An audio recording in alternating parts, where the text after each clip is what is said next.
Brother, are you all right? No, I am not all right.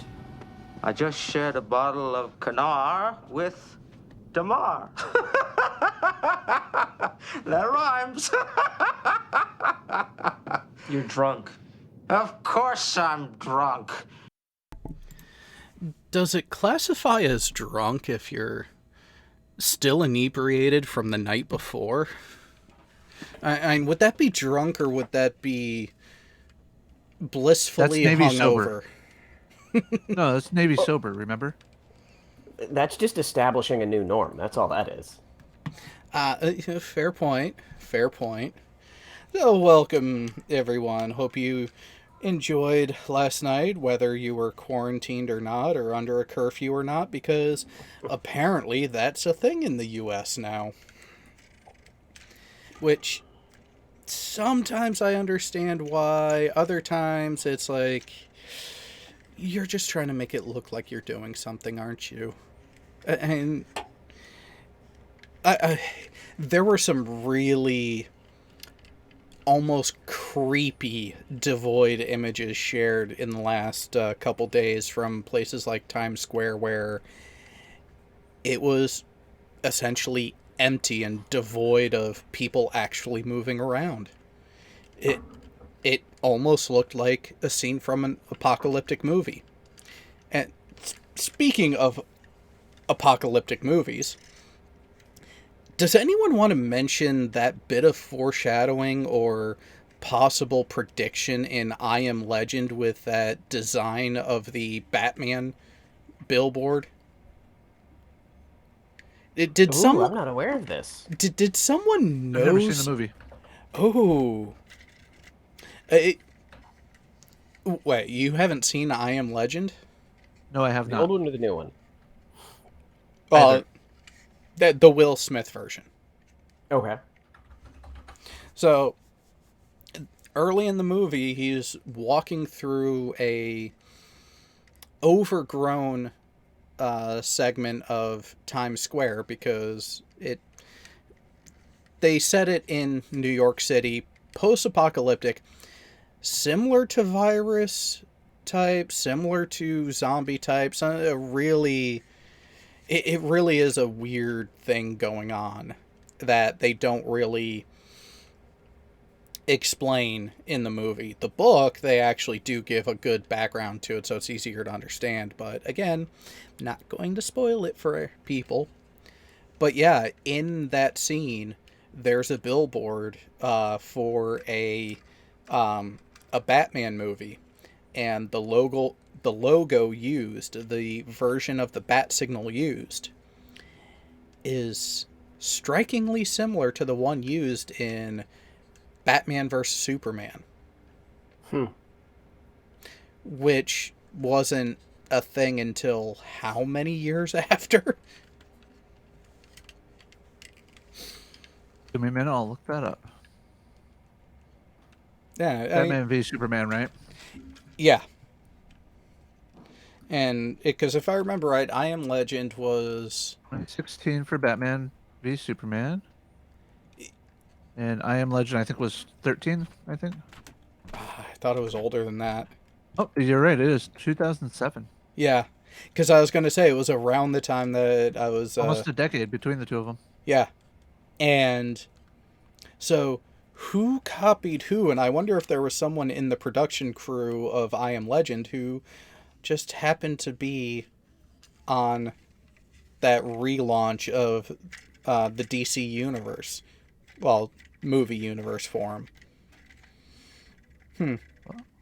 But, see, that is the beauty of this week's show. We are purposefully avoiding a particular set of topics because I don't feel like hurting myself anymore. Yes, you do. No, I really don't.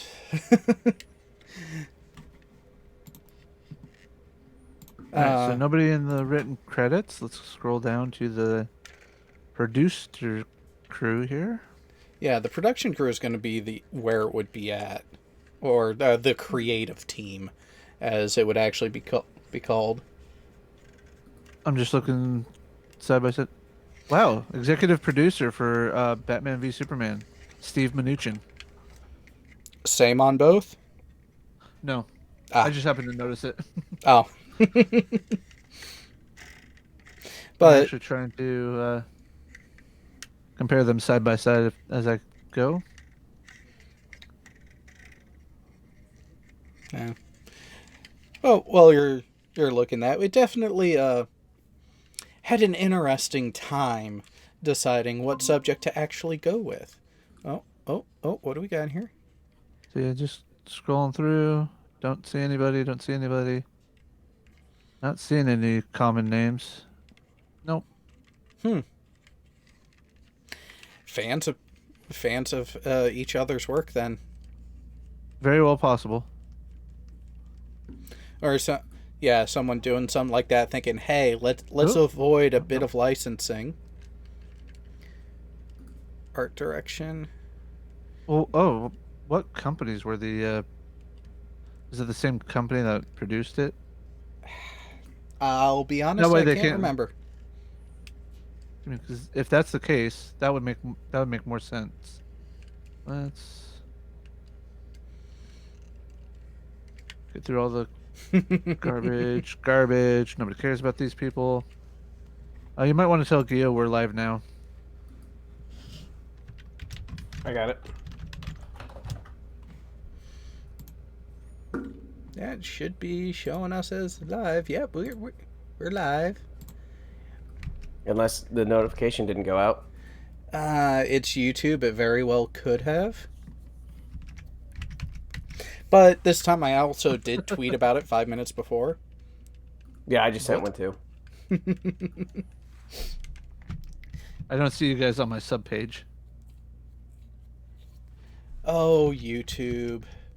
Are you trying to shadow ban me because of what I was saying about a particular politician last night? Which, yeah, by the way, that stream last night ended up in yellow monetization.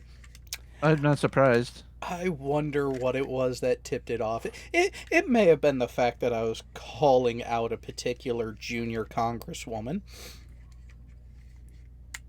Oh, now he sees it. So yeah, that things like that really do raise other questions that really are a broad sci-fi question, more definitely not limited to any one franchise over the other. And that really would be something like that. That commonality between those movies does lead to the question of, is time travel possible? And which series that has gone into it handles it best? Or better yet, let's have a bit more fun. Favorite piece of technology from any sci-fi series? And you know what? I'll even open it up to science fantasy too, because, well, let's not crap on Star Wars too much. The bowcaster, hands down.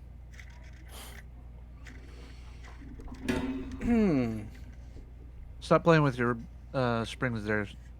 The bowcaster is definitely an interesting one. But my question with the bowcaster is, what's the purpose of the bow part of it? Give me a minute, I can go check that out.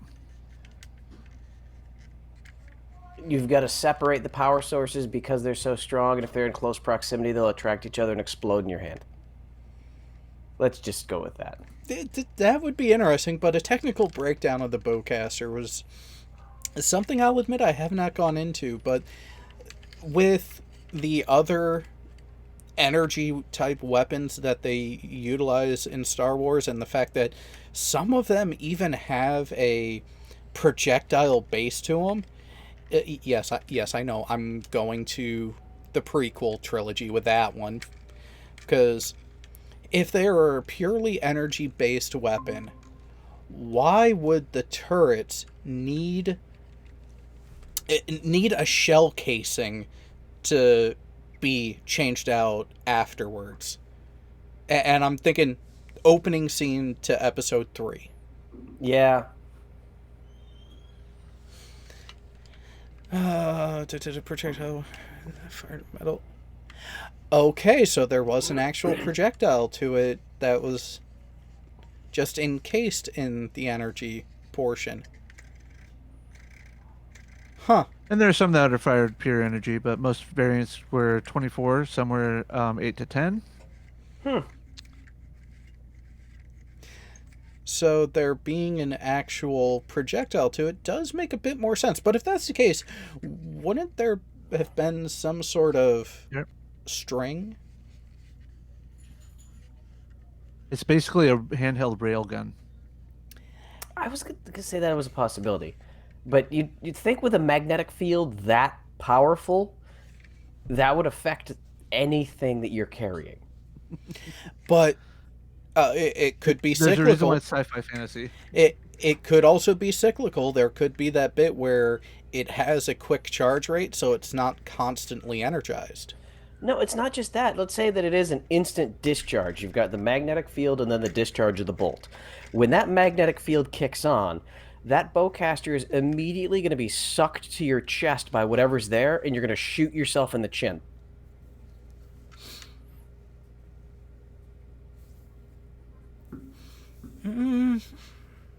Because if it's affecting the bolt in the middle of that rail, it's attracting to anything that's on your vest.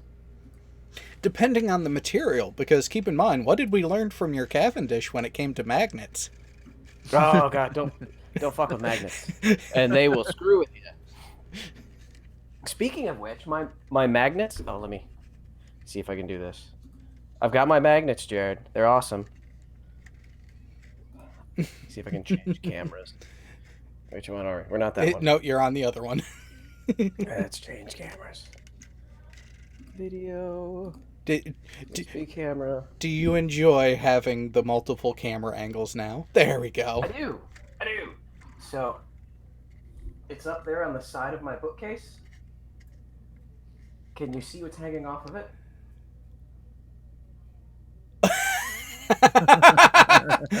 It seems to be doing quite the job. It is. I'm at the edge of it. I've got to get all the beer caps like around the edges.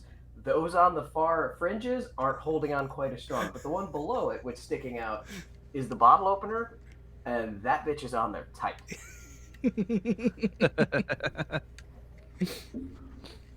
Oh, the things you can do with neodymium magnets. God, those things are strong. 1,200-pound pulling force. And keep in mind, I asked you, do you want them this strong?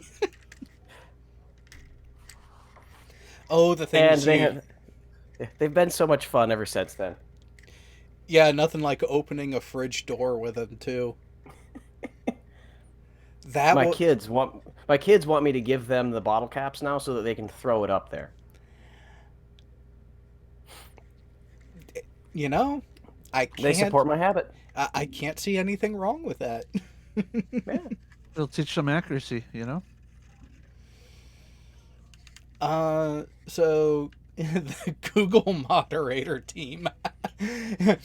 It's been pointed out you never say nice things about Discovery.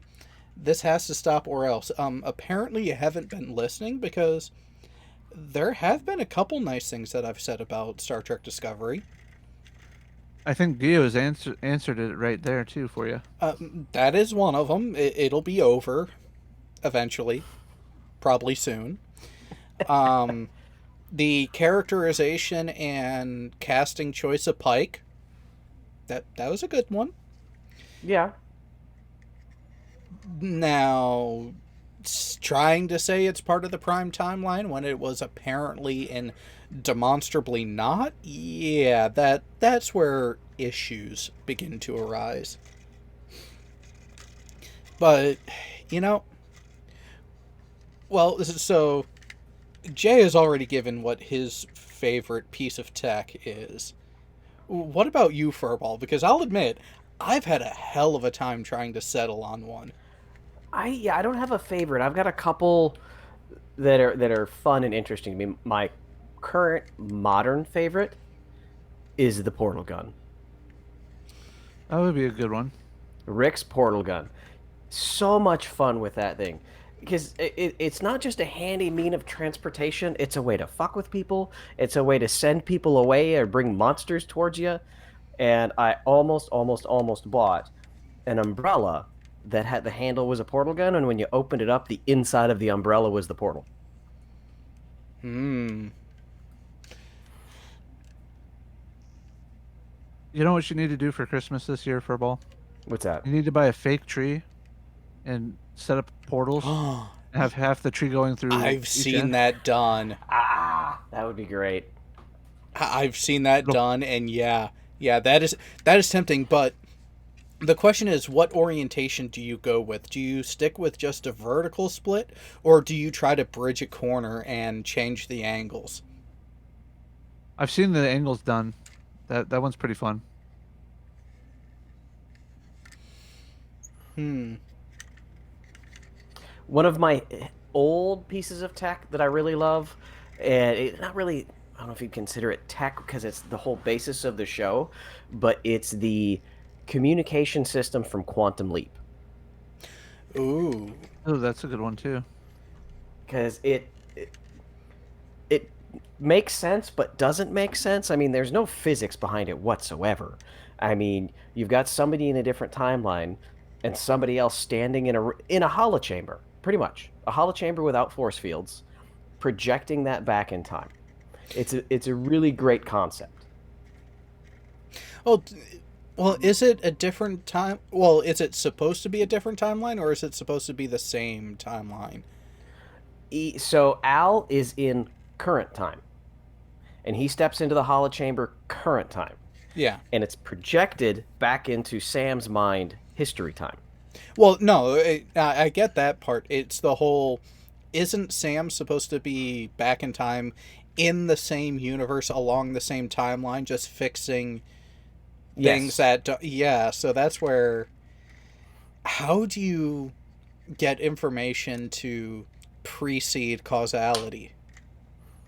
And how, yeah, it's locked onto his brain waves, and that's how they're able to transport back in time. But it's I love the concept. Google moderator team, now you will say the latest series of Doctor Who is rubbish. The series, not as a whole. The writing over the last couple seasons, yes. Yes. Yeah. Just to finish up with Quantum Leap, if you remember, for the majority of the series, when Al left the room, you could see the door raise up and then close down behind him. You just saw the light. The first couple episodes, it was actually a door. Yeah. Yeah, he opened up a physical door and walked out. That is an interesting way to do it, and actually would still fit with continuity. I mean, you update the apparatus throughout the time. Yeah, you could go to an automated system. Mm-hmm. So what's your favorite then? Oh, see, this one, it has been difficult for me because part of me really does enjoy postulating about the possibility and mechanism that would be most effective for FTL, for faster than light travel, because the way to keep continuity throughout a civilization that is both terrestrial and galactic in its travels, you gotta find a way to where your people that are out exploring don't suffer the effects like we see accurately portrayed in Interstellar. So Yeah. that aspect of it has always intrigued me on how. And yeah, there have been attempts to explain it from the Trek side of it, but I'm not sure if that would really be a way. I'm beginning to go more towards with the multiverse side of it, that there being that hyperspace, subspace region between existences and being able to transit through there, which I see actually more being more like Warhammer and the Warp in that, where it's a different type of reality that you can self-shield from, but if you're not protected properly, holy hell will it fuck you up. But when it comes to the FTL, then the question is, which ones are most my preferred method? I'd have to err towards Stargate with the hyperdrives, because to me that is closer to plausibility, but at the same time the way they utilize it and the application of it makes a lot of sense, especially seeing as how they can also change it to essentially a time dilation field too, like they did at the end of the series. God, I haven't watched that series in so long. So towards the end of it's either the last or second to last season, when they were fighting, it was the end of the last season of SG-1. They were fighting the Ori, and the Prometheus was outnumbered 2-1, was about to be destroyed, and it was the General, Sam, it was essentially the SG-1 crew plus the General aboard, and in order to save themselves, to figure out how can they do all of this, they did a time dilation field, essentially lived to late in life, and realized, okay, this is how we have to do it, but we don't have the energy for it. We would have to, if we had the energy when we began this and implemented the change and did it, we would survive. So what they ended up having to do was Teal'c got into trapped into an even smaller time dilation barrier. So they reversed time to go back, leaving Teal'c with the knowledge and age that he had lived, because, well, his physiology would most be able to deal with that sort of change. So they rewinded time. He came out. He was like, no, this is a solution. Put it in, and they were saved.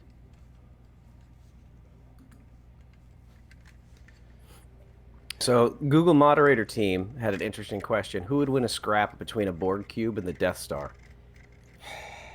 The Borg. So, sorry, to me it's not as much of a thought, because half a dozen... What are the troopers going to do to the Borg? Well, not just that. Let's think of just ship-to-ship combat. That's what I was thinking, too. Just purely ship-to-ship combat, and a single Borg cube has the Death Star beat in survivability and repairability and regeneration, as well as rapid fire potential. Because now, but when you say rapid fire potential, you're thinking individual massive shots. The one thing that the Death Star has that the Borg cubes doesn't is swarms and swarms of small fighters with no shields. True, but death by 1,000 paper cuts is that. I think that would be if you took away all of the TIE fighters, all of the small craft, then yes, the Borg cube has it. But you have to consider, with the massive firepower from all of those little fighters, how much damage would that do to the Borg, to a cube? Would they be able to take out the main guns? So here's the thing to remember of the Borg, and this is on-screen canon. Just look at the Battle of Sector 001. What was it that actually ended up taking out the cube? All those ships targeting a non-vital system. Not just a non-vital system. All of them targeting a single set of coordinates. So when you have all those ships coming in, yeah, it on the surface it appears overwhelming, but all of that damage potential spread out the entirety of the cube, they can handle that. They can deal with that. They would have a degradation of their integrity and would still suffer damage, but what has always ended up destroying the cube from a firepower standpoint has been a massive amount at one location. Because even think about the Undine, species 8472. How did they end up taking out the cubes? A massive single shot with enough energy to have the cascade effect. Google's got it again that the Borg would transport into the Death Star and start assimilating everyone. Now, just remember that in the Star Wars universe, there's no such thing as teleportation. So imagine the look on the stormtroopers' faces inside their helmets as suddenly thousands of Borg just materialize in front of them. And it's not like the Borg are going to have to adapt to any of the laser bolts from the stormtroopers because they're not going to hit them. Well, there are lucky shots that the stormtroopers have gotten get off, but now, if instead of stormtroopers we had the Clone Wars era troopers, that's where it could get interesting. Batch 1 and Batch 2, yeah, that would be interesting. Now, what about Borg assimilating Jedi? Well, I mean, if you've watched the most recent series of Doctor Who, you've got the Cybermen. Yeah, Cybermen assimilating Time Lords. I have not watched it. Actually, I stopped watching it because Amazon took it away from me. Bastards. Oh, no, them motherfuckers. Yeah. Yeah, we got caught into that mid-season. Yeah, I was in the middle of the... From a couple series ago, we were watching the Amy and Rory series and got halfway through. If you have Xfinity and you've got BBC America, it's on their streaming. Ooh, how far back? I think this Probably season. I know all of this season. And the furthest back you'll see is Eccleston. Right, no. I've watched Eccleston and all of David Tennant. It's just I was in the middle of Matt Smith. Matt's my favorite. So hard, that first season with him. By the way, this is my retweet of Dick Dawson's tweet of their show. Oh, yes, we did hatch quite the conspiracy theory. Oh, no, it gets better.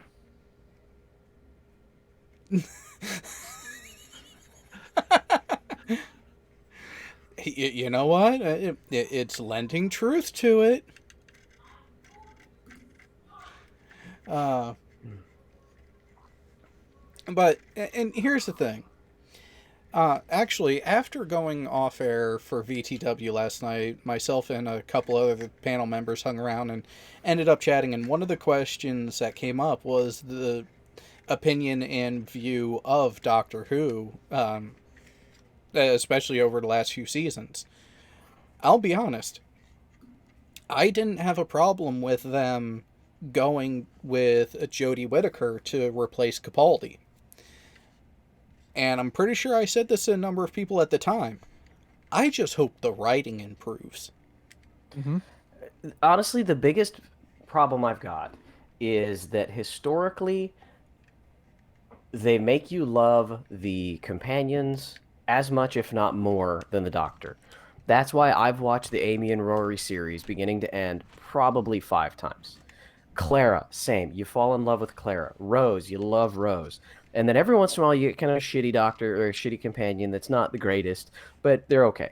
But the last couple companion series, they have not endeared them to me personally. This group is okay, but I'm still not tied into them emotionally like I have been before. and that to me is strike one. And I'm a left-leaning, somewhat SJW agreeing person once in a while, but they have laid it on way too hard, and it's just a turnoff. That's the main issues I've got with the current run. Okay, yeah, you can make your points, but you don't have to punch me in the face with it. Yeah. Well, so here's been my view on it. I I don't care if the show wants to have the political commentary in it, as long as it is done in a way that is artfully effective, not just browbeating.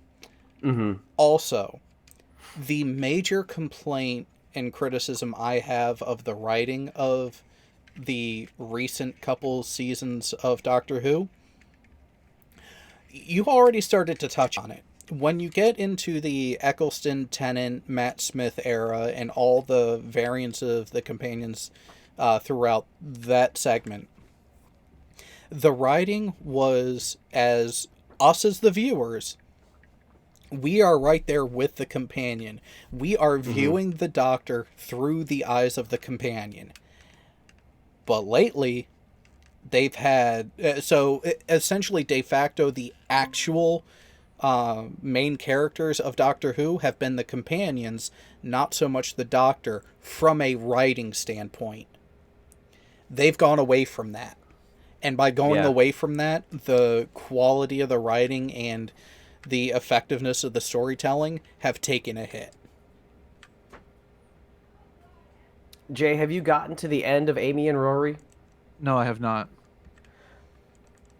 Like Well, I said, I'm I've transfixed watched by it. this tweet, actually. Who showed Social Logical how to use distancing. GIFs? With the Amy and Rory series, like I said, I've watched that beginning to end probably 5 times at least. And every time we get to the last episode, I choke up like a little baby. Companions died, I'd feel a little bit, but it wouldn't hit me like the previous companions have. Well, just remember, though, Rory comes back as his own version of a Time Lord anyway, so... But that's... Just wait till you get to the end of it. You gotta buy the series, No. get to the end of that. DC, Legends of I Tomorrow. was talking about Legends of Tomorrow.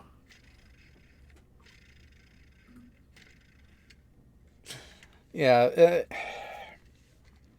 And I think that a great way to sum that up really is, back in that era, the loss of a companion was like, fuck, that sucks. Whereas now it's like, yeah, that sucks. Ooh. I want to. Oh, somebody needs to cosplay that. A Borgified Ewok? Yes. Here- The next if this coronavirus ever ends and we start being able to get into groups of more than 10 and there's a con, one of my kids is going as a Borgified Ewok. Oh, okay. So I know in Star Trek Online there are Borgified Tribble around. I'm not kidding, people. Look it up. Borgified Tribble were a thing. But going with in-canon explanations on both sides of that, I don't see the Borg actually going after Endor for one reason. What are the Borg looking for? To assimilate new technologies. What technology do the Ewoks have? Yeah, sticks and rocks. But hey, with sticks and rocks, you can take down walkers.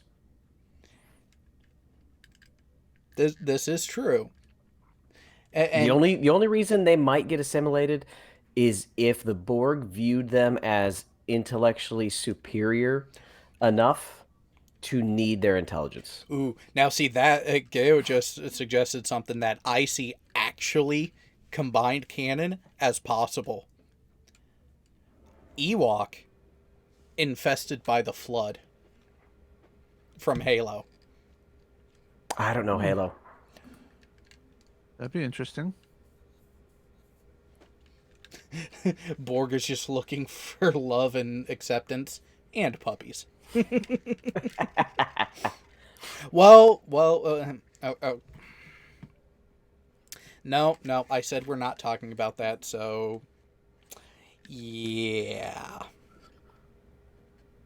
Let's just say we may have found a new queen. So, And it's not one I'm entirely opposed to. Agreed.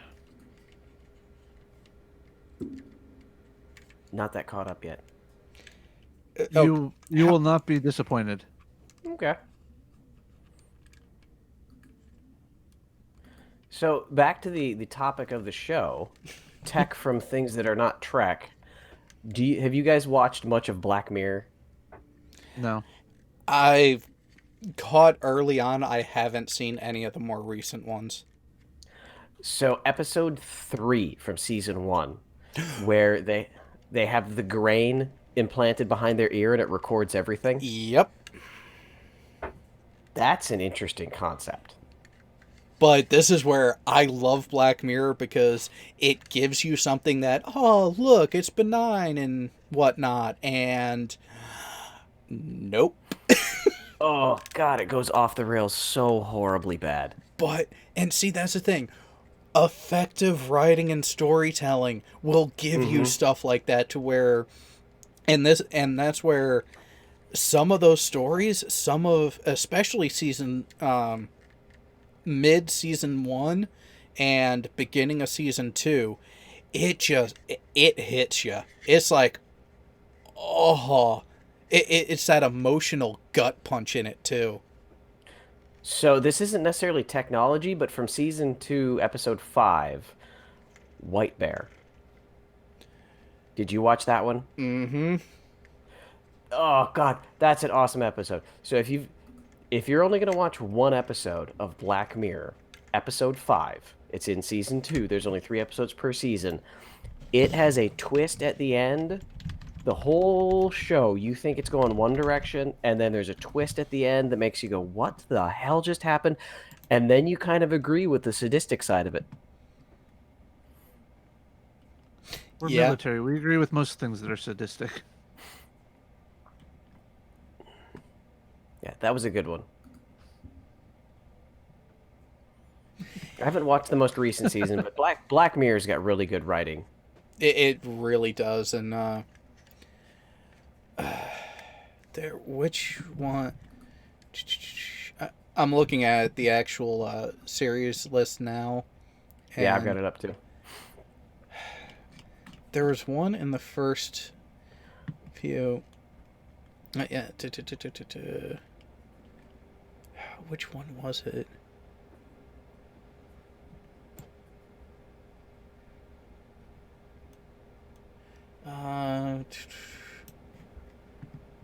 No, it wasn't that one. Oh, you got the Waldo moment. That was an interesting one with the political side of it.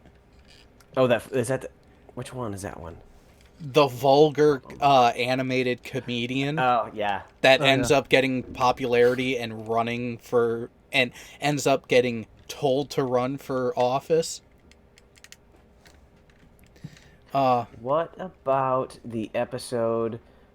Episode 12, Men Against Fire. It's a wartime where it's centered around soldiers fighting these mutant roach-like things that have infested their country. Have you seen that one? Yeah, well, that was the one where it was the technological change that what the soldiers were actually seeing was not. Yeah. Yeah, their enemies were actually humans, just normal like them, but they'd been implanted with something that made them look like something fearsome to make it easier to kill them. But nobody knew it. None of the soldiers actually knew it. Yeah, there's... where was the one? There was one that was basically what YouTube could turn into. I'm trying to remember. What was the premise? Competition show to become essentially your own TV star, but you're cooped up in the house, the way, and then you have you needed to build up enough money to get to a certain point to buy certain things, and the way you did that was by watching other streams and other videos, and part of that That's was episode 2. that was episode. Was it that early? 15 million merits. Yep, the power generating stationary bikes. Wow, I thought that was later.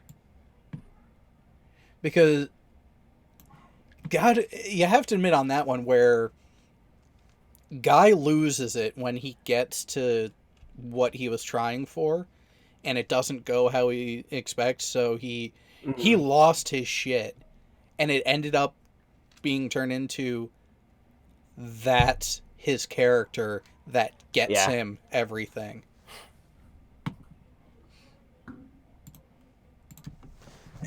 I'm scrolling through the top 100 sci-fi TV shows and movies, just seeing if anything else like jumps out at me.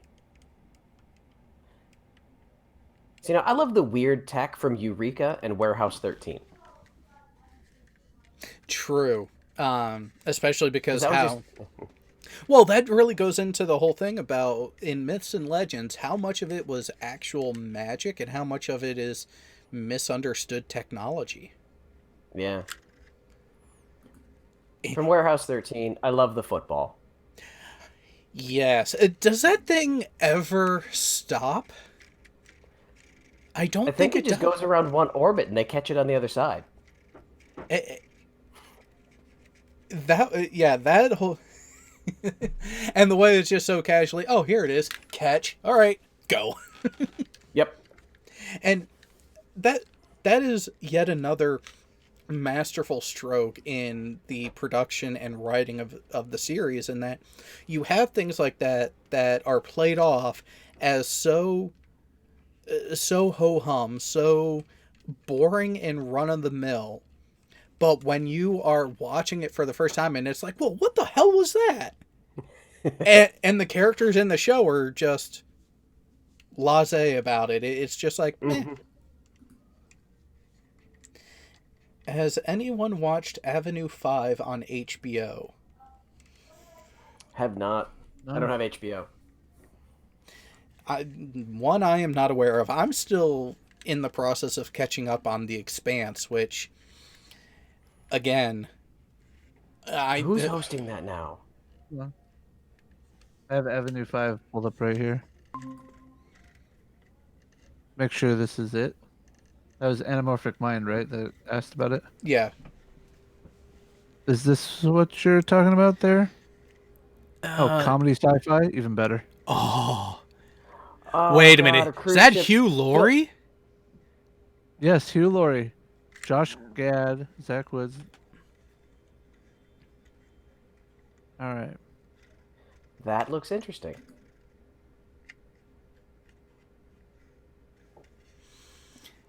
Oh, Neelix makes an appearance.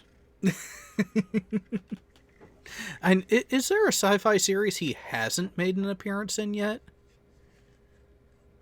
Yeah. God's Otter says that Avenue 5 is kind of shitty the first 3 episodes, and then it's some of the funniest shit. So, like a lot of series, it needs to find its footing, and then it can be itself. Some of them just sadly never find their footing. And some of them find their footing only to get screwed up by the network that is displaying the episodes out of order. Firefly. What could have been? Seriously. That would Firefly still be going today if they hadn't fucked it up? Probably. The studio, More the likely. studio, not the production.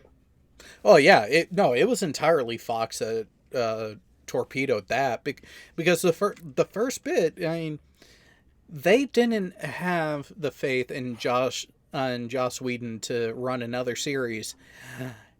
Sorry, how long did Buffy run? We would be in the what-teenth series of Firefly and probably have like 5 spin-offs by now. Possibly. And I will say this. No, I haven't gone to any of the print material of Firefly. I'm just sticking with the on-screen stuff. We never got an answer of how the hell Book knew the shit about the Union that he did. I've got that comic strip or the comic book. I've got it.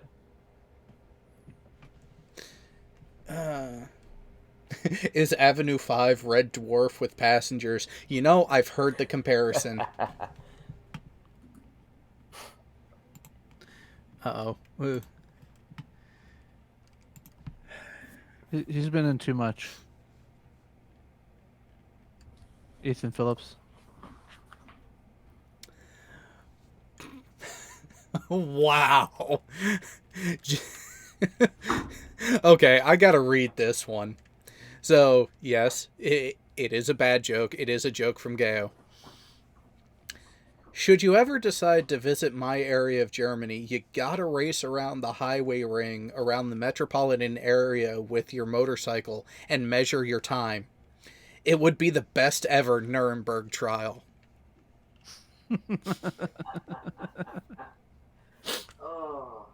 Oh god. I just hope the result's not the same. You know, it's rather ironic. I was at work today, and I throw on documentaries to kill time while I'm doing book work and stuff. The documentary series I was watching was about the bodyguards of Hitler. I'm sitting there drinking my drink, and I looked down at the label and didn't put two and two together until I read what it was. Fanta.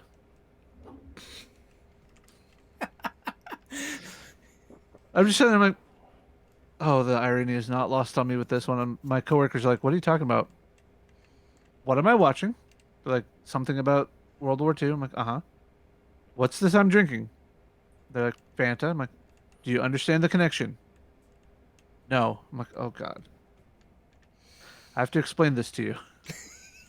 So now I'm curious how you explained it to them. As politely as possible, because I was in front of customers at the time. But So basically, sorry, go ahead. I was gonna say basically, lack of sugar and other things needed to make regular Coca-Cola. They ended up coming up with their own version of a beverage, which then became Fanta.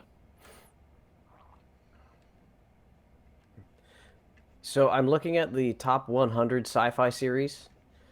Would anybody like to take a guess at what's in the top 5? Didn't we already look at this list? Possibly, but real quick before you bring it up, Google moderator team. I heard there was a series about fat vampire hunters. It was called Vampy the Buffet Slayer.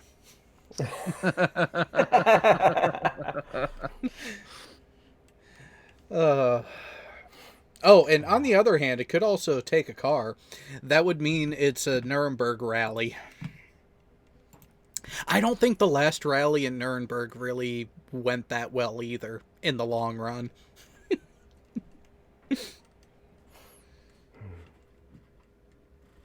Oh, it wasn't me that was surprised about the Fanta. It was my coworker. But I had to explain many things to my coworker. Yeah. Well, the name of the company actually is quite literally a description of what it is. It was a car for the people, and it was a Third Reich mandate. I used to own a Kubelwagen. One of the Volkswagen things I owned when I was in Hawaii, appropriately. Interesting that it would be there. Although I'm pretty sure the older generation for a while didn't want any Japanese imports.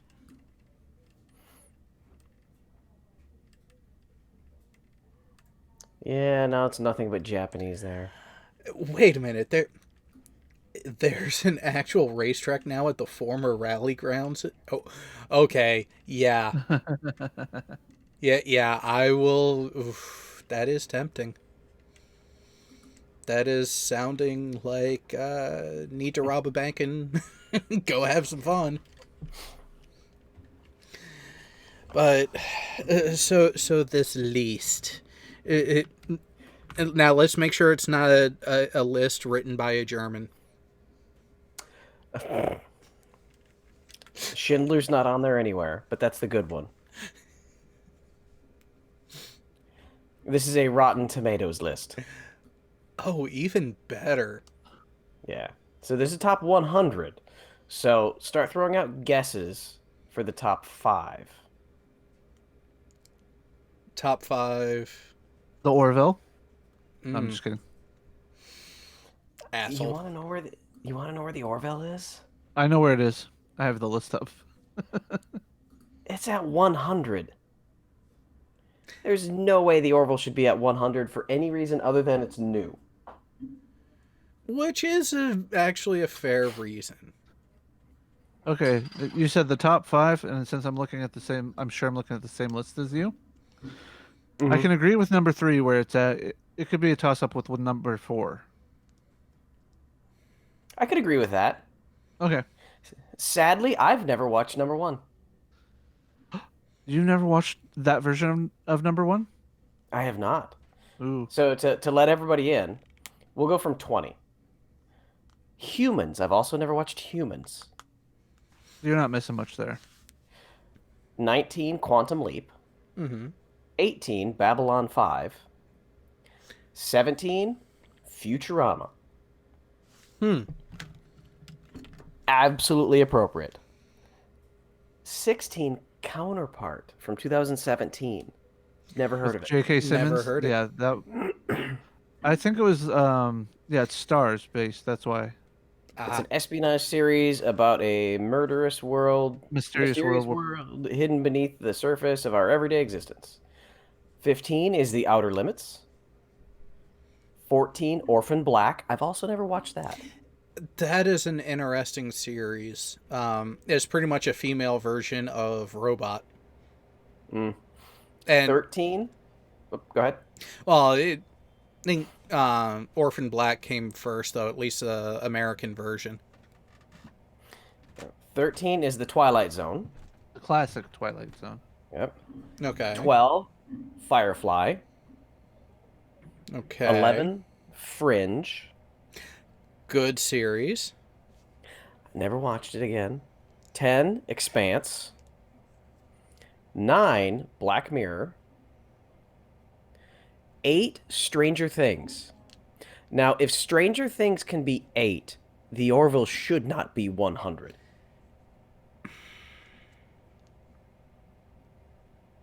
Who the hell wrote this list? That's Rotten Tomatoes. 7 is Westworld. Okay. 6. Oh God, you're gonna lose it, Jared. Lost. What?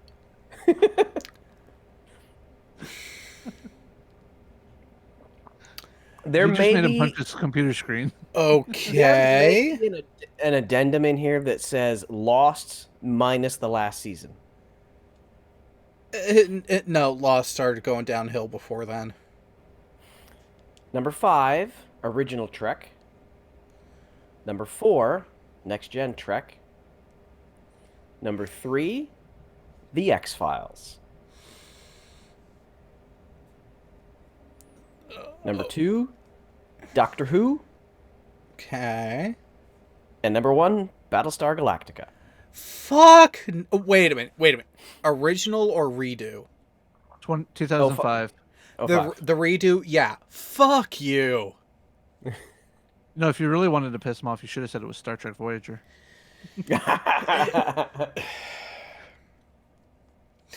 One, where the hell is DS9 in the top 10?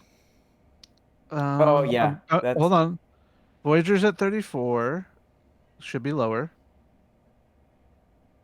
Discovery's at 27. Voyager. Yeah, What? sorry. Deep Space Nine is 24. Where'd they put Enterprise? I'll go to the hundreds. You go to the 80s. I'm going to 60s right now. Okay. 13. Red Dwarf is 54. Mystery Science Theater 3000, the original, is 53. Way too low. V, the original. I like that series though. V, the original series, was 46. Sliders was 44. Okay. Give me the link to this. We need to put this into live chat. So I'll link All page 2. This is linked to page 2 in the live chat. Beat ya. I'm in the 80s right now. So let's see here. Knight Rider is 74. Aeon Flux is 69. Enterprise 67. Altered Carbon 66. The reboot of Lost in Space on Netflix is 63. Isn't it back to back with the original? It is 64, yeah. Then Hitchhiker's Guide, 1981 version. Max Headroom is 29. okay. Let's see. Wait a minute. 85. Rick, Take a wild guess what would get my attention, the fact that it's down at 85. Sequest. Yeah.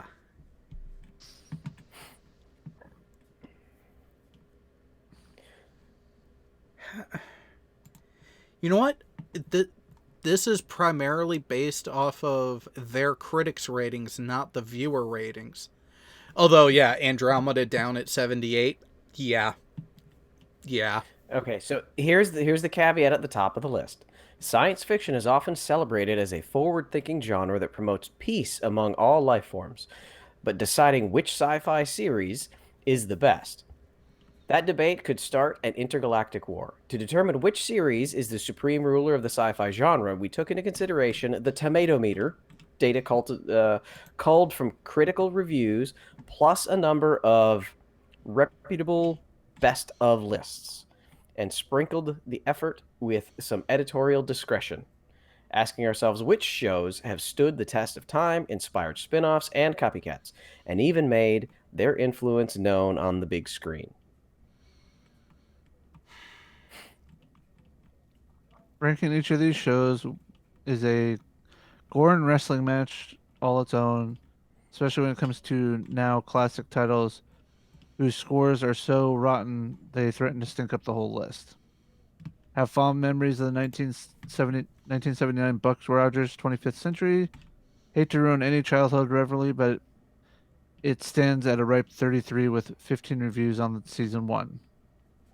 So,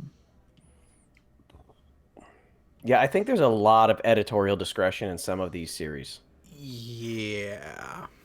So you got the Jetsons ahead of the Orville, Under the Dome. Well, you know what? At least they got this right. Farscape ranked higher than Discovery.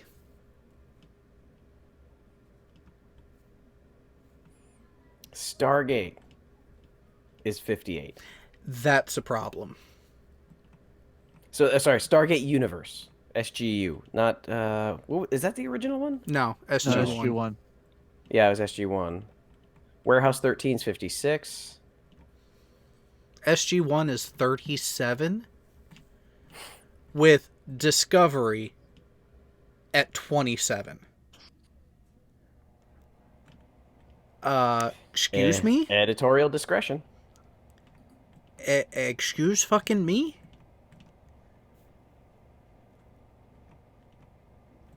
I mean, they put Voyager ahead of SG1. Voyager's at 34. Yeah, just... Oh. They put Max Headroom ahead of SG1. Yeah, Blake 7 is 31. So at least they've got some classics in there, but then there's just those, what were you thinking, Max Headroom? Why is that even on the list? I mean, it'd be interesting to scrub this list and, black out the, no, just no. For certain ones that shouldn't even be on it. I'm trying to. I've never watched Lost, but I'm trying to figure out how that is a sci-fi. Isn't it just flashbacks to events that No, no, happen no. on it? No, No, there's sci-fi to Lost. It Okay. was a good series. It started off really strong and really, really weird, and then it got just weird, which was hard to reconcile the last couple of seasons. You didn't know, was everybody dead? Was everybody alive? Is there science fiction-y stuff going on? Is there mystery stuff going on? You never had the answers. But it definitely was sci-fi. yeah, Not a, it not a didn't cheap seem like it at sci-fi. first, but Mm, oh, okay. There are two series on this list that I'm surprised that they put into the sci-fi category. okay. Aeon Flux and Cowboy Bebop.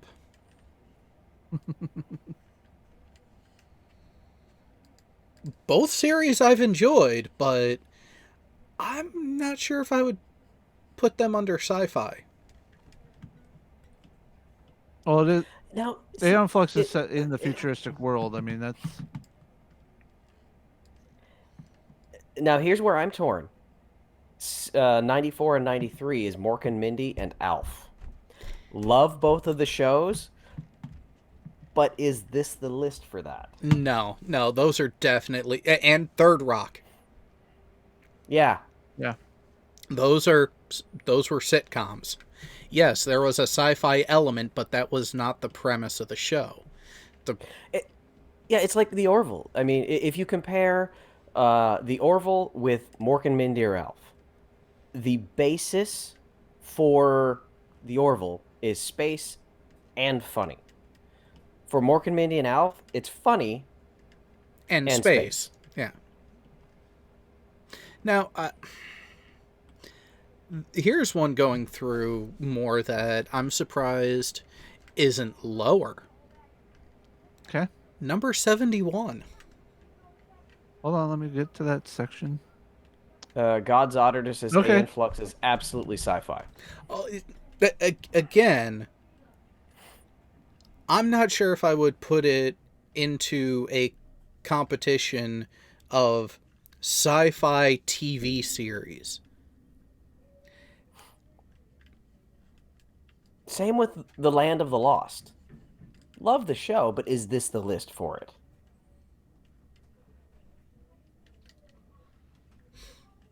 I have to agree with you. That should definitely be. At least 10, 15 lower. Mhm. So for those who are wondering, this is how critical I can be of an intellectual property that I love.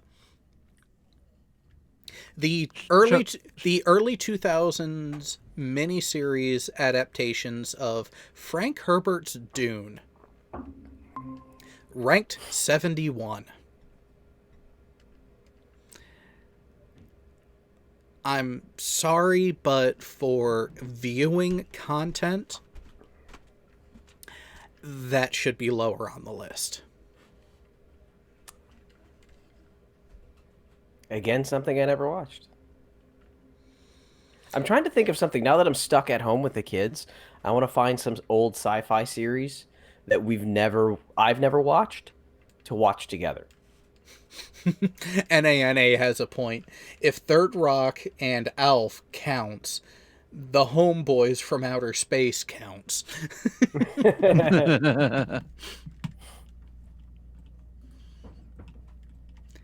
What the hell was You should introduce them to Red Dwarf, by the way, if you haven't already. Yeah. Yeah, let's reflect back on the previous conversation we were having. Is Red Dwarf a space show or a comedy show? It's both. Er- It's in, it- it's in space and it's comedy, but I would say it's more comedy than space. But it's at least set in space on a spaceship. Yeah, and God's Auditor, you have it right, and that's why I don't think it should be ranked as high, even when you include just the segment that was Children of Dune. Sci-Fi Channel's Dune was only good if you've read the series and saw the David Lynch movie. Because while the sci-fi versions were more true to the written versions, more true to the novelizations, the David Lynch movie was so much more enjoyable of a viewing experience.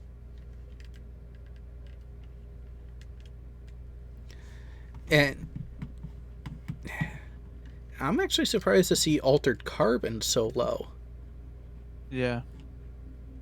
Timeless, surprised that- 2016. Never watch it. 48. Now and again. 1999. Never watched it. 47. How about Caprica at number 40? That I can see being down there because I have one major knock against Caprica. It wasn't long enough. I wanted more. Getting to explore that creation of the Cylons was actually a really good series choice that Sci-Fi made. Okay. Serious question. If I'm going to start a new series with the kids, Babylon 5 or Battlestar Galactica? Which version of BSG? New or old? Either one. Either.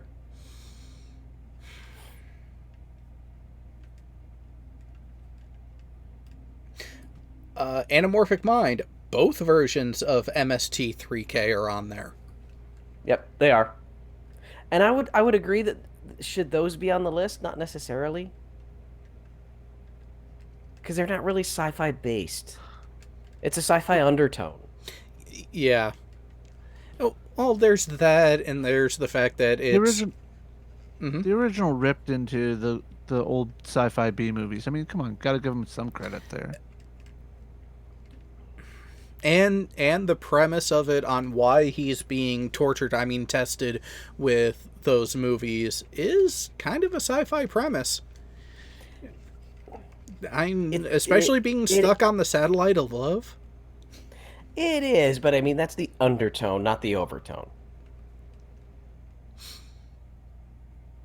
Oh, you just didn't like his puppets. Oh, I love the series. I love them. I especially love the movie. I've got the movie on VHS, and I can't find anywhere to watch it on DVD or on streaming, and I want to watch the movie. We will have to search for it. Yeah. So Kristen says Battlestar. I'm guessing you mean 2005, the modern version. Well, part of me wants to say Babylon 5 because there's a bit less of some of the mature overtones, which is also why I asked which version of Battlestar you were going to go with, because while the original one is quite dated, and I mean very dated, they definitely went to targeting more of a mature audience with the reboot. I would have to explain more. Probably.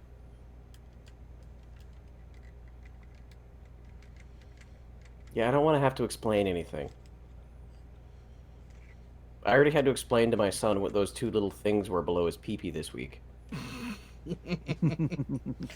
Oh, the joys of being stuck home. Yeah, and my wife already said, if you'd have been in Korea, I would have talked to him about it. But he asked me, you're here. You're going to explain it. Like, damn it. Damn it, why can't I be deployed right now? Oh, yeah, by the end of this quarantine period, yeah, one of us is going to die. Well, I've got the perfect gift for you then in the ongoing battle between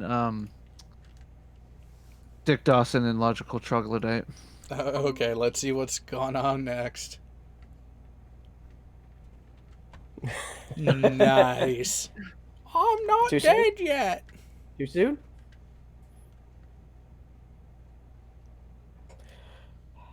This is my notification thread right now.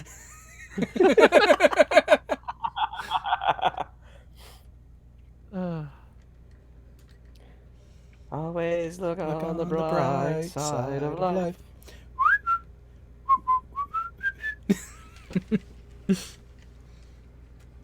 Wait a minute, didn't that come up last night? It did. It did. So is 7 too young to introduce him to Quest for the Holy Grail? no. No. No, Life of Brian a little bit, maybe. Life of Brian a little bit, yeah, but Holy Grail, no. Yeah. I won't have to explain anything for that one. Castle Anthrax, maybe. Yeah, you'll have to explain that one a little bit, but you can probably gloss over that. And also the huge tracts of land. Although that one might be kind of self-evident as the character shows up.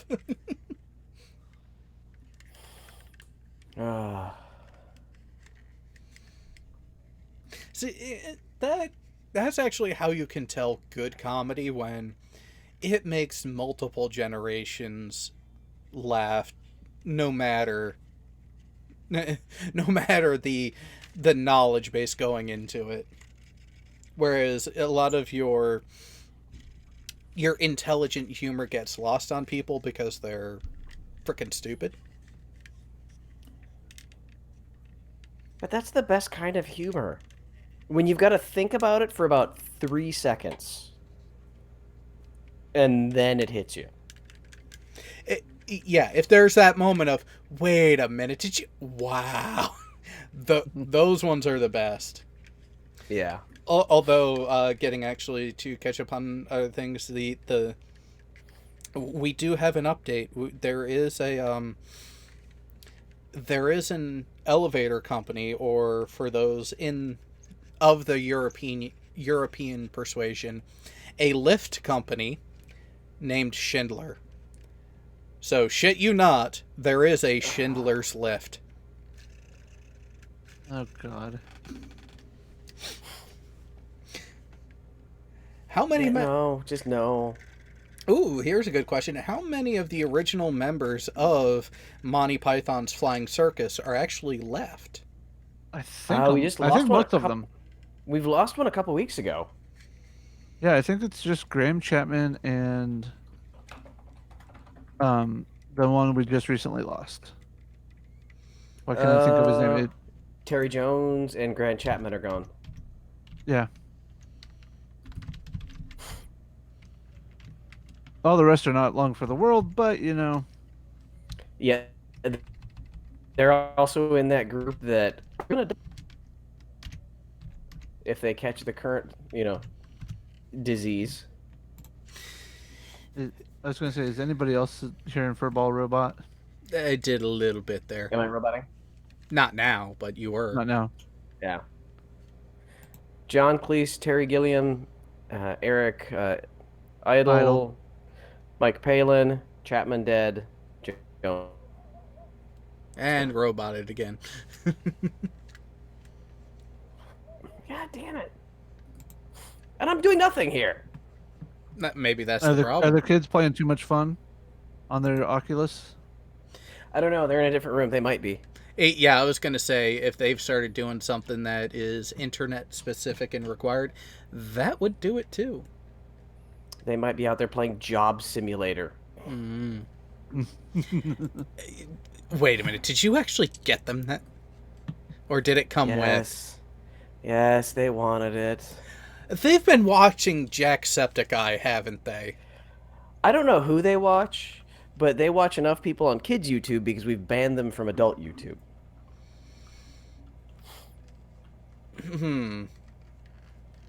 What were they getting into, or was it a preventative measure?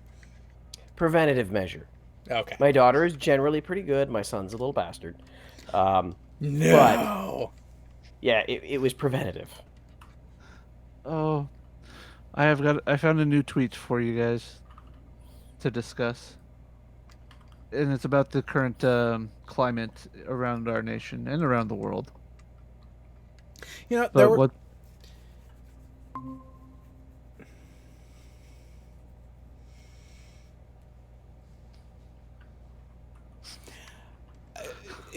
You know what? And I think Gayo out there will agree. Yes, beer distributors are an essential business.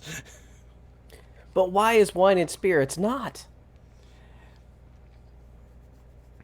Because beer is a meal. It's hops, it's barley, it's water. True. Well, Well-rounded. wine is fruit juice. Spirits are grain juice. So more like a soup, I guess. A soup base. Oh, Anamorphic Mind is saying to get them Half-Life. Is that on Half-Life the Alex. Oculus? Yeah. Or Alex. It just might be. Maybe it is. I don't know. Separation of church and state. Keep those spirits away. Ah. Well, the first person's comment underneath was, "Don't ruin this for me. I need my beer." And the original poster was like, "Whoa, I'm not looking to close beer distributors. Just open up wine stores too. I have 2 kids and no kitchen." Nice. uh, but ooh, you know what? What about the plausibility of replicators? Now, I'm not talking the dressed up fancy version of 3D printers that we've seen recently. I mean the actual replicators that have been shown in sci-fi. You mean like the ones in that series where you can replicate anything out of energy because you're converting the energy to matter, and vice versa? I think the first thing you've got to do, though, isn't part of that technology a transportation or a transporter type technology? Yes. Yes. So you'd have to have that first. Would you, though? Couldn't you base the transporter off of the replicator? Could you do it without transporter-based technology? Or would then it be a really, really, really fancy 3D printer? Well, isn't it already basically a fancy 3D printer? With It's no converting printer head. energy into matter. I mean, it's printing the matter into a sequence that's been pre-programmed into the computer, much like a I think 3D printer does. Yeah, I think you could do it without the transporter base to make it fancy like that series. It would still have to have a printer head and something, the matter transference, energy transference. Or the or could have it more like a microwave with the focused origination with the platform.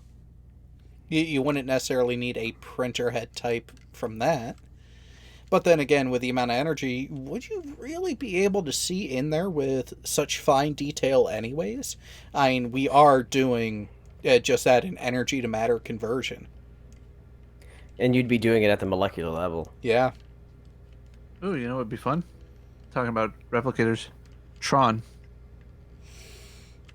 Mm. Being digitized to go into the digital world. I know Yeah. you would have fun with the light cycles there, Jared. Yeah. There is that. And there's also the whole thing of being called a user would not be as much of a derogatory thing there. No, not until the AI gets sentient enough to fight back. Well, which one? The master program or Clue? Either. True. But Clue really was the result of a bad instruction set. He was. He was. And that's where you can write a great program that looks like it's going to do what you want, and it's actually set up. It's simple, it's elegant, it should do exactly what it's designed. But then you realize, oh shit, I made the parameters just a touch too broad. A touch too broad or a touch too specific? Well, keep in mind If you get the too narrow of a focus on it. well, keep in mind his instructions were too broad to make the perfect system. And at the same time, it's also very narrow because you're trying to create only the perfect system. Couldn't you argue that the vagueness of parameters is possibly what created the Borg? Because, well, they were looking for the... Well, another topic to take place between and after the most recent episode of the toilet paper. Because... Hey, you got toilet paper? You better be sharing. You think I let supplies like that run low before a pandemic? Just buy a bidet. There's a Tron ride in Hong Kong. Yes, there is. It's a Tron light cycle ride. Do you want me to pull up a... Go ahead, because it's been about 14 years since I've been to Hong Kong. And it's also coming to Disney World, by the way. Ooh. Yeah, the Borg wanted perfection, and they... But here's the thing. They wanted perfection in the balance between the organic and the synthetic.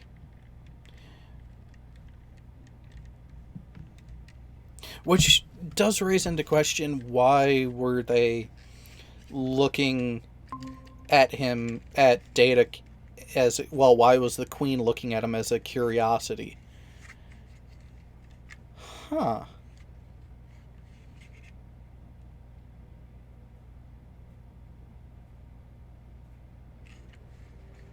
Okay, simple enough beginning, but I'm wondering what all it ends up... Oh, when you see this ride, like, and it actually gets going, you're gonna try to get a flight to Shanghai as soon as this all clears up.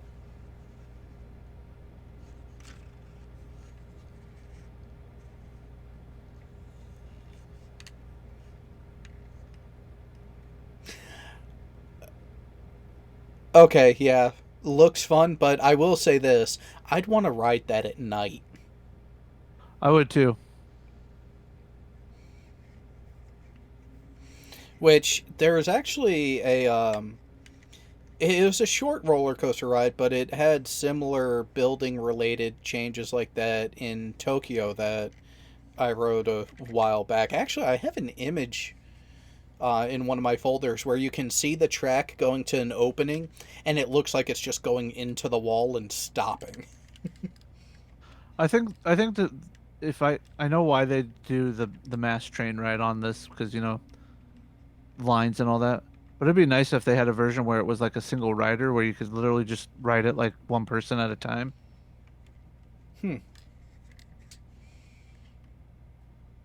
Yeah, yes. Single or tandem rides would be rather interesting for something like that. But then you run into the whole timing issue, and... No, I get it. And if something breaks down, yeah, I totally get it.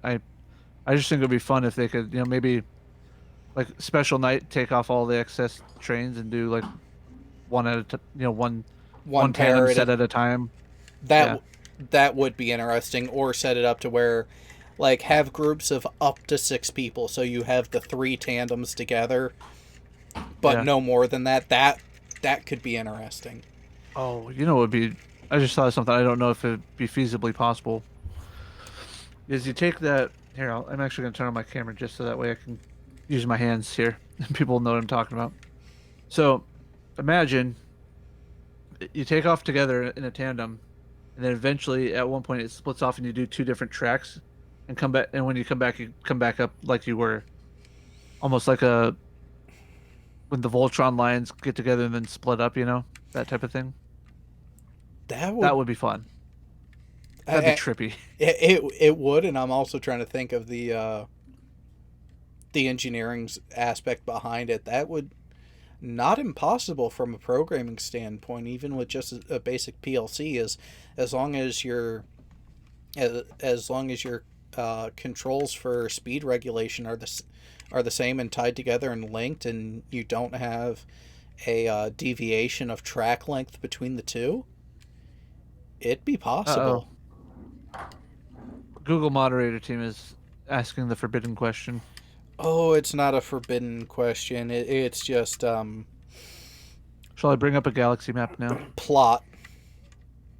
Plot, and this is where you have to kind of mark a bit of poor writing on DS9's side, because they never really said where in the Delta Quadrant the wormhole ended up at specifically. No, they didn't. They gave a distance, which gives you an arc along which it was, but didn't really specify beyond that. Trying to see if I can find one of the good ones here. Okay, So if I were here- to throw DS9 into the possibility of series to watch with the kids, even though I've seen it, Yes. 10 times, that one on top.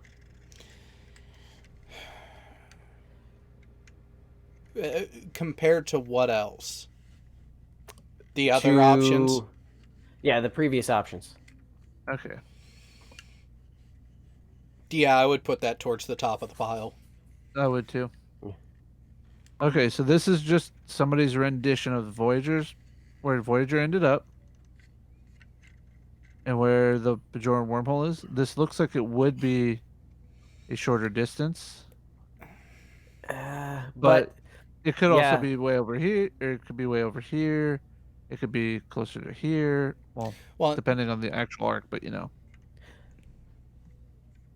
And at no point are you actually getting closer to home until you get to the wormhole.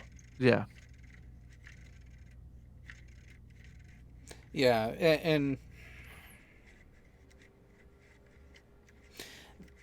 that, well, yeah, because you can't even say that Janeway didn't know about it because they left from frickin' DS9. Yeah. That was their departure port.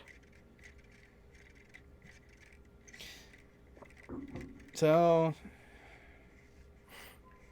But, another thing, this I think would be the killer of it, is that it is known for wormholes to collapse in the series. What happens if the wormhole collapses halfway there? Oh, that would suck. yeah, because they didn't know about the stability of it or how potential sabotage was actually reversed, so it actually solidified the that it solidified the wormhole itself. And then again, a nice little tie-in. And see, this is where some tie-ins across series can be done correctly. In Voyager, they did come across some Ferengi. They did. They did. Oh, the Barzan. And yeah, they stuck to their Ferengi ways.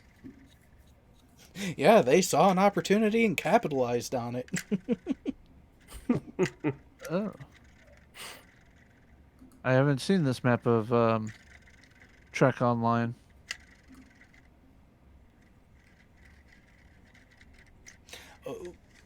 Are you gonna share? Yeah, I'm getting there.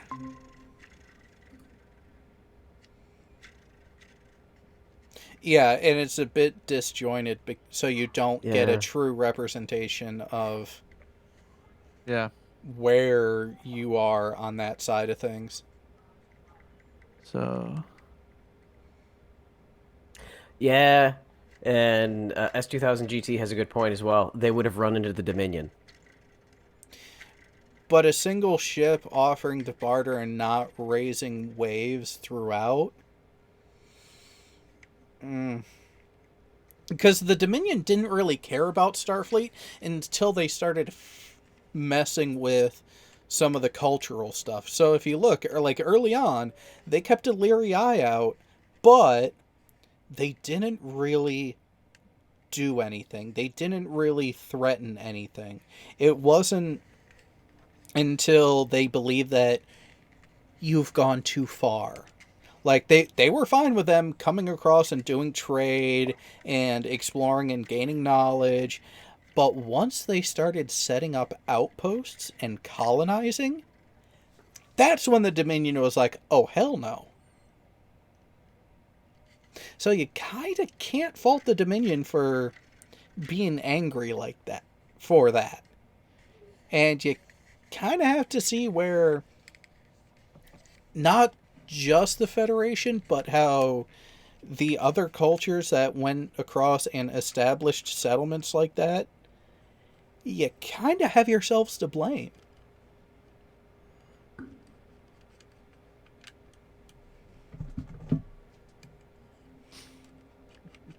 But They there bring I in the go. newt now. The what? What's that? Dick Dawson brought into, well, she turned me into a newt. I got Bell. Logical responded with, I got better. But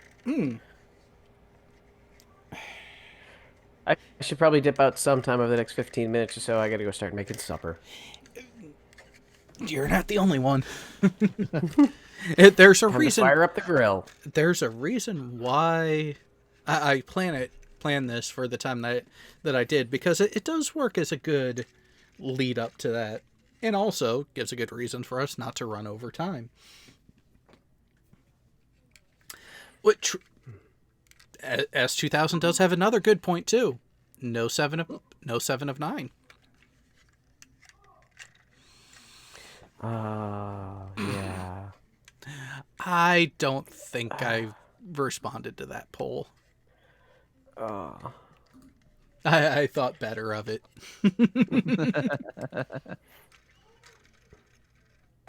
I would just like to compliment the production and clothing design for Voyager and their choice of outfit for 7 of 9, because I don't think you could have gotten a more form-fitting uniform if you had used a spray can. Or maybe that's the only way they could have done it. And even then, it will be interesting to see how the coming last episode of Picard will play out. Don't ruin it yet. I haven't seen. Let's just say I'm looking forward to it simply for one reason. Well, two. Because it'll be over for a while. That's one reason. That, and perhaps the visual direction will simplify, and maybe we'll get less shaky cam. Not science fiction, but what do you think about this comment? Now,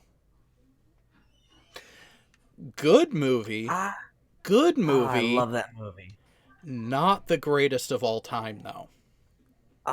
So that movie came out a little bit before I went to Bosnia for 6 months, and on the regular repeat, daily, I either watched Hunt for Red October, Austin Powers, or South Park. So, Hunt for October? uh, When did you go to Bosnia? That was in 2000. Don't make me a liar. 1990. Oh yeah, you had me worried there for a second. yeah, so Anamorphic Mind just says, wasn't Voyager's uniform originally for the Star Trek Generations movie? Yes and no. Because if you notice, before Generations, you had DS9. The change in the uniform was actually originally for DS9. But then shortly thereafter, TNG ended and they started the pre-production work on the Generations movie. That's where they decided to, instead of introduce yet another uniform change, shared across a screen, and part of that was actually purely production costs, because it was cheaper to do a mix of the uniforms they already had rather than do a completely new wardrobe set just for the movie. As a Anyways, matter, I just have to say, Hal, open the pod bay doors. You were roboting there. oh wow, Yeah. Just a little bit. That's and because the entire country is currently online. probably. Probably. But so, interesting fact about it, the uniform that Riker wears for the majority of the movie was not tailored for him. Because you'll notice he wears the outer sleeves rolled up when he's in that uniform. Because they borrowed the one from Avery Brooks for Jonathan Frakes. So when you have Voyager at DS9 leaving, they have Voyager in the same uniform as DS9 at the time. So a few seasons later, when DS9 updates their uniform, again in conjunction with a movie, First Contact, Voyager is left out of the update because how the hell are they going to know? But they did it right when they managed to establish contact back with the Federation. They had people at Starfleet Command in the newer gray uniforms.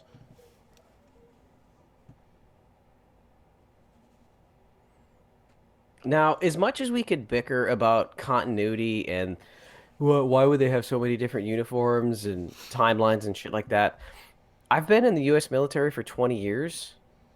I've worn 5 different uniforms. So it is reality. Frequent changes and updates, yes. Oh, because somebody's company needs to develop the new one so we can spend millions of dollars on it. And the moderator team does ask a good question. Why can't Star Trek develop a uniform that doesn't need tugging at all the time? I can pull out some dress and working uniforms from the modern military. Same issue. But did you ever have to wear a onesie? What do you think the poopy suits are? They're called the coveralls. Yeah, okay. Correction. I've worn onesies as well. They're combat vehicle crewmen, CVCs, for anybody that's in a tracked vehicle. But they weren't that tight. Depends. How close were you to the PT cycle? That's true. Yeah, there were some guys it was tight on. Well, with that, we've definitely have had fun. It's good to have most of the normal crew, but for those who weren't aware, Gaio was feeling a tad under the weather, so let's hope that he is not viral and that he does feel better soon enough. So in a couple weeks, we can have the entire crew available. Oh, by the way, Gio asked a very important question. I think we need to discuss Gio's question towards you there, Jared. I don't see it. It would be 1723 for you. Yeah, I've seen 3 seashells on the Enterprise D because they do have a head right off of the bridge. And it's the not 3 according seashells. To the original, not according to the original designs that Frank showed in engineering. They only had 1 listed there. They only had 1 bathroom listed. Fair point. But not everything was shown on the MSD. It all depended on what you wanted to see. And why would they have an entire waste reclamation system for only 1 toilet? I don't know. Trip didn't like trying to explain that, so yeah. Yeah. But with that, it's time to go get the food going and get other stuff going for the rest of the weekend. And yeah, so not next week, but I believe the week after, I will actually be doing a guest spot on another channel. Again, sci-fi related. So for those who don't know, the Daily Atheist, it would be let me pull up the calendar, because we were initially talking about next Saturday, which would have been no problem with this, because the next episode of Kanar with Damar will be Saturday the 4th. Well, I'll be talking a lot of sci-fi that day. Between being on with the Daily Atheist on his channel, and then Kanar with Damar here. Just have to figure out the time, so keep an eye out for the solidification of those plans and scheduling. Anyone else have anything coming up that they would like to tell the peeps about?